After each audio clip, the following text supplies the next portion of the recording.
បើអ្នកស្រឡាញ់មនុស្សប្រុសម្នាក់តើអ្នកត្រូវធ្វើដូចម្តេច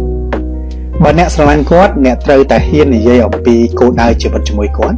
ពីព្រោះគោលដៅជីវិតនេះគឺសំខាន់ណាស់ហើយសំខាន់សម្រាប់អ្នកទាំងពីរផងដែរហើយការដែលយើងនិយាយអំពី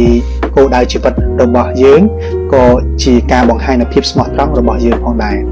ទី2បើសិនជាអ្នកស្រឡាញ់គាត់អ្នកត្រូវជំរុញគាត់ឲ្យវិនិយោគទៅលើចំណេះដឹងពីព្រោះគ្មានអ្វីដែលល្អដែលមានគុណតម្លៃជាងចំណេះដឹងនោះទេហើយម្យ៉ាងទៀតចំណេះដឹងក៏ជាបង្អែកសម្រាប់គាត់ហើយនិងក្រុមគ្រួសាររបស់គាត់ផងដែរទី3បើអ្នកស្រឡាញ់គាត់អ្នកត្រូវតែហ៊ាននិយាយប្រាប់អំពីកំហុសឆ្គងហើយនិងចំណុចខ្វះខាតរបស់គាត់យើងត្រូវដឹងថាគ្មាននរណាម្នាក់ដែលល្អឥតខ្ចោះនោះទេហើយក៏គ្មាននរណាដែលមិនចេះខុសដែរដូច្នេះហើយពេលខ្លះគាត់ពិតជាត្រូវការមនុស្សជាទីស្រឡាញ់របស់គាត់ជួយប្រាប់នៅចំណុចខ្វះខាតហើយនិងកំហុសឆ្គងរបស់គាត់ដូចគ្នាដែរទី4បើអ្នកស្រឡាញ់គាត់អ្នកត្រូវរក្សានៅតម្លៃហើយនិងមុខមាត់ឲ្យគាត់ទោះបីជាអ្នកស្ថិតនៅក្នុងស្ថានភាពឬក៏អារម្មណ៍បែបណាក៏ដោយអ្នកត្រូវចាំថាតម្លៃនេះគឺមានសារៈសំខាន់ណាស់សម្រាប់គ្រប់គ្នា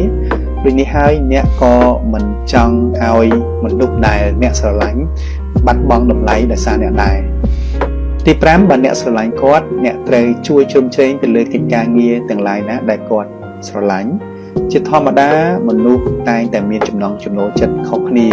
ហើយអ្វីដែលគាត់ចូលចិត្តធ្វើក៏មិនប្រកាសថាអ្នកចូលចិត្តធ្វើដែរប៉ុន្តែអ្នកត្រូវតែគោរពនិងជួយជ្រោមជ្រែងដើម្បីធ្វើឲ្យកិច្ចការទាំងនោះបានសម្រេចផលល្អហើយខ្ញុំបញ្ជាក់ថាគឺគ្រប់គ្រងកិច្ចការងារទាំងឡាយណាដែលជាកិច្ចការងារដែលល្អដែលមានតម្លៃសម្រាប់គាត់និងសម្រាប់ក្រុមគ្រួសារហើយនិងសង្គមជាតិទាំងមូលទី6បើអ្នកស្រឡាញ់គាត់អ្នកត្រូវចេះទុកពេលវេលាឯកជនខ្លះឲ្យគាត់ពីព្រោះពេលវេលារបស់គាត់មិនមែនសម្រាប់តែអ្នកម្នាក់ឯងទេគាត់ត្រូវសម្រាកត្រូវលំហែត្រូវគិតអំពីគ្រួសារនិងមិត្តភ័ក្តិរបស់គាត់ដូចគ្នាដែរទី7បើអ្នកស្រឡាញ់គាត់អ្នកត្រូវតែចូលរួមស្ដាប់និងដោះស្រាយបញ្ហាជាមួយគាត់កុំ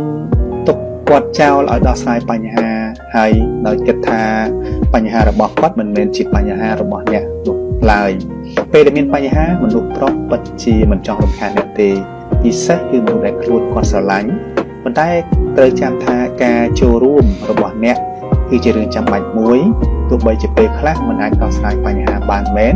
ប៉ុន្តែវាក៏បង្ហាញអំពីទឹកចិត្តនិងការគ្រប់គ្រងរបស់អ្នកហើយនិងក្តីស្រឡាញ់របស់អ្នកចំពោះគាត់ដែរ